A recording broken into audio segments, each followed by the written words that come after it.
ಸಖತ್ ಖಾರ ಬಣ್ಣ ಮತ್ತು ರುಚಿ ಆಚಿ ಚಿಲ್ಲಿ ಪೌಡರ್. ಇದು ಆ ದಿನಗಳು ಪಾರ್ಟ್ 2ನ ಅಂತ ಕೇಳಿದ್ರಿ. ಅಲ್ಲ, ಇದು ಆ ದಿನಗಳ ಇನ್ನೊಂದು ಕತೆ. ಆದರೆ ಆ ದಿನಗಳು ಸಿನಿಮಾದ ಪಾರ್ಟ್ 2 ಅಲ್ಲ. ಆ ದಿನಗಳು ಒಂದು ಅಥೆಂಟಿಕ್ ಕತೆ, ನಿಜವಾದ ಪಾತ್ರಗಳನ್ನು ಇದ್ದಂಥ ಕತೆ ಉಳ್ಳಂಥದ್ದು.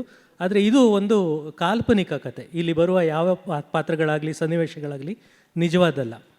ಅದನ್ನು ಹೇಳಿ ಇನ್ನು ನಮ್ಮ ಈ ಸಿನಿಮಾದ ಸಂಗೀತದ ಬಗ್ಗೆ ಮಾತಾಡೋದಕ್ಕೆ ಇಷ್ಟಪಡ್ತೀನಿ. ಕೆಲವು ಸತಿ when I speak today I will speak in a mix of both languages so that our guests from outside also understand. Santosh understands Kannada. Raju has had a Bangalore connection because he started out his business here but then went on to become part of T-Series. But still I will mix both the languages. ಎಷ್ಟು ಆಕಸ್ಮಿಕಗಳಾಗುತ್ತೆ ಅನ್ನೋದಕ್ಕೆ ಒಂದು ಉದಾಹರಣೆ. ನಾನು ಆ ದಿನಗಳು cinema ಮಾಡಿದಾಗ ಒಬ್ಬರು ಯುವ ನಿರ್ದೇಶಕರು ನನ್ನ ಹತ್ರ ಬಂದು ನನಗೆ ಅಸಿಸ್ಟೆಂಟಾಗಿ ಸೇರ್ಕೊಳ್ತೀನಿ ಅಂತ ಕೇಳಿದರು. ಅವರು ಒಂದಷ್ಟು ಶಾರ್ಟ್ ಫಿಲ್ಮ್ಸ್ ಮಾಡ್ಕೊಂಡಿದ್ರು. ಅದನ್ನ ಆ ಫಿಲ್ಮ್ಸ್ನ ನಾನು ನೋಡಿದೆ, ತುಂಬ ಅದ್ಭುತವಾಗಿತ್ತು. ನಾನು ಹೇಳಿದೆ, ನನ್ನ ಹತ್ರ ನಿಮಗೆ ಕಲಿಯೋದೇನಿದೆ, ನೀವು ದಯವಿಟ್ಟು ಚೆನ್ನೈಗೆ ಹೋಗಿ much bigger industry Tamil cinema ಮಾಡಿ ಅಂತ. ಅವರು ತಮ್ಮ 3ನೇದು 4ನೇ ಸಿನಿಮಾ ಮಾಡಿದಾಗ ನನಗೆ ಇನ್ವೈಟ್ ಮಾಡಿ ಕಳಿಸಿದ್ರು. PVR ಅಲ್ಲಿ ಅವ್ರದ್ದು ಒಂದು ಸ್ಪೆಷಲ್ ಶೋ ಇಟ್ಕೊಂಡಿದ್ರು. ಆ ಸಿನಿಮಾ ನೋಡೋಕ್ಕೆ ಹೋದೆ. ಆ ಸಿನಿಮಾನೇ ಜಿಗರ್ ತಾಂಡ, ಕಾರ್ತಿಕ್ ಸುಬ್ರಾಜ್ ಅವ್ರದ್ದು. ಆಗ ನಾನು ಮೊದಲನೇ ಬಾರಿಗೆ ಸಂತೋಷ್ ನಾರಾಯಣನವರ ಮ್ಯೂಸಿಕನ್ನು ಕೇಳಿದೆ and I was blown by that music. ಯಾಕೆಂದರೆ ಅಲ್ಲಿನ ತನಕ ಇಂಡಿಯನ್ ಸಿನಿಮಾದಲ್ಲಿ ಬರ್ತಿದ್ದಂಥ ಮ್ಯೂಸಿಕ್ಗೂ ಸಂತೋಷ್ ಅವ್ರು ಕೊಟ್ಟಂಥ ಮ್ಯೂಸಿಕ್ಗೂ ಬಹಳ ದೊಡ್ಡ ಡಿಫ್ರೆನ್ಸ್ ಇತ್ತು. ಬಹಳ ಅಂದರೆ Young and Indian plus rock flavour ಇತ್ತು. ಆ ರೀತಿಯ ಒಂದು ಕಾಂಬಿನೇಷನ್ ನಾನು ಯಾವತ್ತೂ ನೋಡಿರಲಿಲ್ಲ. ಮುಂದೆ ಅಂದರೆ ಒಂದು 2 ವರ್ಷದಿಂದ ಶ್ರೇಯಸ್ ಅವರು ನನ್ನ ಹತ್ರ ಬಲರಾಮನ ದಿನಗಳು ಅಂತ ಒಂದು ಸಿನಿಮಾ ಮಾಡಬೇಕು ಅಂತ ಬಂದರು. ಆ ಸಿನಿಮಾದಲ್ಲಿ ಆ ದಿನಗಳು ಥರದ್ದೇ ಫ್ಲೇವರ್ ಇರಬೇಕು.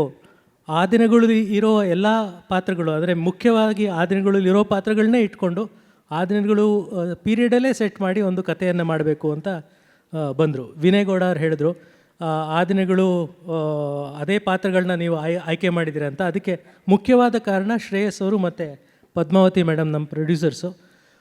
ಅವರು ಇದನ್ನು ವಿನೋದ್ ಪ್ರಭಾಕರ್ ಅವ್ರಿಗೆ ಮಾಡಬೇಕು ಅಂತ ನನ್ನ ಹತ್ರ ಬಂದರು. ಆಗ ನಾನು ವಿನೋದ್ ಅವರ ಜೊತೆ, ಶ್ರೇಯಸ್ ಅವ್ರ ಜೊತೆ ಈ ಕತೆ ಬಗ್ಗೆ ಡಿಸ್ಕಸ್ ಮಾಡಿದೆ. ಎಲ್ಲ ಮಾಡಿದಾಗ ಈ ಸಿನಿಮಾಗೆ ಮ್ಯೂಸಿಕ್ ಯಾರು ಮಾಡಬೇಕು ಅಂತ ಬಂದಾಗ ಆ ಸಿನಿಮಾಗೆ ಆ ದಿನಗಳಿಗೆ ಇಳೆಯರಾಜ ಅವ್ರು ಮ್ಯೂಸಿಕ್ ಮಾಡಿದರು. ಈಗ ಈ ಸಿನಿಮಾಗೆ ಯಾರು ಮಾಡಬೇಕು ಅಂತಂದಾಗ ವಿನೋದ್ ಅವರ ಹಾಗೂ ಶ್ರೇಯಸ್ ಅವರ ಬಾಯಲ್ಲಿ ಬಂದಿದ್ದ ಒಂದೇ ಹೆಸರು ಸಂತೋಷ್ ನಾರಾಯಣನವರು. ಯಾಕೆಂದರೆ ಇವತ್ತು ಇಂಡಿಯನ್ ಸಿನಿಮಾದಲ್ಲಿ the person who defines gangster music genre, though I don't think he like me describing him as but he also calls himself a gangster and he calls his father also gangster. So in any case, so he is somebody who blends authentic Indian music with western, with folk, with rock. There are so many shades to his music that there are in fact YouTube videos to study how he makes his music. There are videos analyzing how he makes his music. That kind of a legend. And we felt he's the only person who can compose for this film and we were so happy to get him. Now the next challenge was, ನನಗೆ ಶ್ರೇಯಸ್ ಅವ್ರು ಹೇಳಿದ್ರು, ನೀವು ಸಂತೋಷ್ ಅವ್ರನ್ನ ಒಪ್ಪಿಸಿ ಅಂತಂದ್ರು. ನಾನು ಹೇಳಿದೆ, ತುಂಬ ಎಕ್ಸ್ಪೆನ್ಸಿವ್ ಕನ್ನಡ ಸಿನಿಮಾಗೆ ಅಷ್ಟು ದೊಡ್ಡ ಬಜೆಟಿನ ಮ್ಯೂಸಿಕ್ ಡೈರೆಕ್ಟರ್ನ ಹೇಗೆ ನಾವು ಕರ್ಕೊಂಬರೋದು ಅಂತ ಕೇಳಿದಾಗ ಶ್ರೇಯಸ್ ಹೇಳಿದ್ರು, ನೀವು ಸಂತೋಷ್ ಅವ್ರನ್ನ ಒಪ್ಪಿಸಿ, ನಾನು ನಮ್ಮ ಅಮ್ಮನ ಒಪ್ಪಿಸ್ತೀನಿ ಅಂತಂದರು. ಸೊ ನಾನು ಕಾರ್ತಿಕ್ ಸುಬ್ರಾಜ್ ಅವ್ರಿಗೆ ಫೋನ್ ಮಾಡಿದೆ. ನಾನು ರಿಕ್ವೆಸ್ಟ್ ಮಾಡಿಕೊಂಡೆ, ಹೀಗೆ ಒಂದು ಸಿನಿಮಾ ಮಾಡ್ತೀನಿ, ನನಗೆ ಸಂತೋಷ್ ಅವರು ಮ್ಯೂಸಿಕ್ ಡೈರೆಕ್ಟರಾಗಿ ಬೇಕು ಅಂತಂದಾಗ ಕಾರ್ತಿಕ್ ಅವ್ರಿಗೆ ಕೇಳಿದ್ರು, ಏನು ಸಿನಿಮಾ ಮಾಡ್ತೀರಾ ನೀವು ಅಂತ. ನಾನು ಹೇಳಿದೆ, ಒಂದು ಗ್ಯಾಂಗ್ಸ್ಟರ್ ಸಿನಿಮಾ ಮಾಡ್ತೀನಿ ಅಂತಂದೆ, ಅಂಡರ್ವರ್ಲ್ಡ್ ಸಿನಿಮಾ. ಆ ದಿನಗಳು ಆದಮೇಲೆ ಕಡೆಗಾರು 18 ವರ್ಷ ಆದಮೇಲೆ ಮತ್ತೆ ಒಂದು ಅಂಡರ್ವರ್ಲ್ಡ್ ಸಿನಿಮಾ ಮಾಡ್ತೀರಾ, ಖಂಡಿತ ನಾನು ಮಾತಾಡ್ತೀನಿ ಅಂತಂದರು. ಸಂತೋಷ್ ಅವ್ರಿಗೆ ಅವ್ರು ಫೋನ್ ಮಾಡಿದ್ರು. ಸಂತೋಷ್ ಅವ್ರಿಗೆ ನಾನು, ನಿಶಾ ಮೇಡಮ್ ಮತ್ತು ಶ್ರೇಯಸ್ ಅವರು ಹೋಗಿ ಮೀಟ್ ಮಾಡಿದ್ವಿ. ಅವ್ರಿಗೆ ಕತೆ ಹೇಳಿದ್ವಿ, ಅವ್ರು ಒಪ್ಕೊಂಡ್ರು. ಇಲ್ಲಿ ತನಕ ಈ ಜರ್ನಿ ಮುಂದಕ್ಕೆ ಬಂದಿದೆ. ಇವತ್ತು ನೀವೇನು ನೋಡಿದ್ದೀರಾ, ಶುರು ಅನ್ನೋ ಹಾಡು, ಅದನ್ನ ಸಂತೋಷ್ ಅವರು ಕಂಪೋಸ್ ಮಾಡಿದ್ರು. ಕಂಪೋಸ್ ಮಾಡಿದಾಗ ಅದರ ಟ್ಯೂನ್ ಮಾತ್ರ ನಮಗಿತ್ತು. ಯಾಕೆಂದ್ರೆ ನಾವು ಶೂಟಿಂಗ್ ಆಗಲೇ ಸ್ಟಾರ್ಟ್ ಮಾಡಿಬಿಟ್ಟಿದ್ವಿ, ಅದನ್ನ ಇನ್ನೂ ರೆಕಾರ್ಡ್ ಮಾಡೋಕ್ಕಾಗಿರಲಿಲ್ಲ.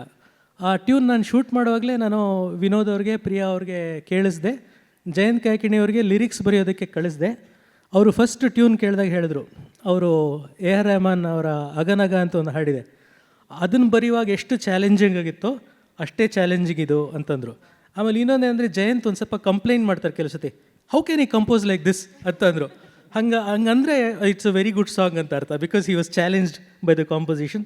ಸೊ ಜಯಂತ್ ಅವರು ತುಂಬ ಅದ್ಭುತವಾಗಿ ಇದರ ಲಿರಿಕ್ಸನ್ನು ಬರೆದ್ರು. Thank you Jayanth sir. And ಈ ಸಾಂಗ್ ಶೂಟ್ ಮಾಡಬೇಕಾದ್ರೆ ನಮಗೆ ಹಾಡಿರಲಿಲ್ಲ, ಟ್ಯೂನ್ ಇತ್ತು, ಹಾಡಿರಲಿಲ್ಲ. We didn't have a recorded song. Venu sir ನಾವೊಂದು ಸೆಪ್ರೇಟ್ ಶೂಟಿಂಗ್ ಸ್ಕೆಡ್ಯೂಲ್ ಕೂಡ ಇಟ್ಕೊಂಡಿರಲಿಲ್ಲ. ನಾವು ಶೂಟಿಂಗ್ ಮಾಡ್ತಿರುವಾಗ, ಬೇರೆ ಬೇರೆ ಸೀನ್ ಶೂಟ್ ಮಾಡ್ತಿರುವಾಗ ವೇಣು ಸರ್ ಎಲ್ಲರೂ ಒಂದು ಅದ್ಭುತವಾದ ಫ್ರೇಮ್ ಕಾಣಿಸಿದ್ರೆ ಅವ್ರು ಅದ್ಭುತವಾಗಿ ಮಾಡ್ತಾಯಿದ್ರು. ಅದನ್ನ ಆ ಫ್ರೇಮ್ನ ಅದ್ಭುತವಾಗಿ ಅವರು ಫ್ರೇಮ್ ಮಾಡಿ, ನೋಡು ಇದು ಚೆನ್ನಾಗಿದೆ, ಇದರಲ್ಲಿ ನೀನೇನಾದ್ರು ಮಾಡು ಅಂತ ಹೇಳೋರು.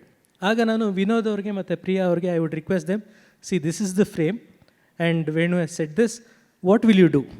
So they would decide, they would discuss amongst themselves and they would come up with something. ಅವರಿಬ್ಬರು ಸೇರ್ಕೊಂಡು ಏನೋ ಒಂದು ಮಾಡೋರು, ಅದನ್ನು ನಾನು ಕ್ಯಾಪ್ಚರ್ ಮಾಡ್ತಿದ್ದೆ. ಹೀಗೆ ಪ್ರತಿ ಫ್ರೇಮಲ್ಲೂ ವಿನೋದ್ ಅವರು, ಪ್ರಿಯಾ ಅವರು ಏನೇನು ಮಾಡ್ತಿದ್ದಾರೆ, ನೀವೇನೇನು ನೋಡಿದ್ದೀರಾ ಸ್ಕ್ರೀನಲ್ಲಿ, ಒಂದು ರೀತಿ ಅವ್ರು ಇಂಡೈರೆಕ್ಟರ್ಸು. ಅದಕ್ಕೆ ಅವರಿಬ್ಬರು they have directed those actions. Venu has set those frames beautifully. ಆದರೆ ಅದಕ್ಕಿಂತ ಬಹಳ ಇಂಪಾರ್ಟೆಂಟ್ ಕಾಂಟ್ರಿಬ್ಯೂಷನ್ ಅಂದರೆ ನಮ್ಮ ಎಡಿಟರು ಸಂತೋಷ್ ಅವರು ಸಂತೋಷ್ ಅವ್ರು ಕಂಪೋಸ್ ಮಾಡಿದಂಥ ಹಾಡಿಗೆ, ಜಯಂತ್ ಅವ್ರು ಬರೆದಂಥ ಲಿರಿಕ್ಸಿಗೆ ಇವರಿಬ್ಬರು ಮಾಡಿದ್ದನ್ನು ಹೊಂದುವ ಹಾಗೆ ಅಷ್ಟು ಅದ್ಭುತವಾಗಿ ಪ್ರತಿ ಫ್ರೇಮಲ್ಲೂ ಅವರು ಜೋಡಿಸಿದ್ರು. ಅದರಿಂದ ಕಡೆಗೆ ಈ ಹಾಡಿನ ಸ್ವರೂಪ ಹೀಗೆ ಬಂದಿದೆ. ಇನ್ನು ಸಿನಿಮಾದ ಎಲ್ಲ ಹಾಡುಗಳು ಇಷ್ಟೇ ಚೆನ್ನಾಗಿದೆ, ಭಾಳ ಇಂಟ್ರೆಸ್ಟಿಂಗ್ ಆಗಿದೆ ಈ ಇಡೀ ಜರ್ನಿ. ಇದ್ರ ಬಗ್ಗೆ ಸಂತೋಷ್ ಅವರು ಇನ್ನೂ ಮುಂದೆ ಹೇಳ್ತಾರೆ. ಕಡೆಯದಾಗಿ ನಾನು ಹೇಳೋದು ಒಂದು ಮಾತೇನೆಂದರೆ, ನಮ್ಮ ಮಾಧ್ಯಮ ಮಿತ್ರರು ನೀವೆಲ್ಲರೂ ಬಂದೀರಾ, ಧನ್ಯವಾದ. ನೀವು ಯಾವಾಗಲೂ ಕನ್ನಡದಲ್ಲಿ ಬರುವ ಒಳ್ಳೆಯ ಸಿನಿಮಾಗಳನ್ನ ಪ್ರೋತ್ಸಾಹಿಸಿದ್ದೀರಾ, ಹಾರೈಸಿದ್ದೀರಾ.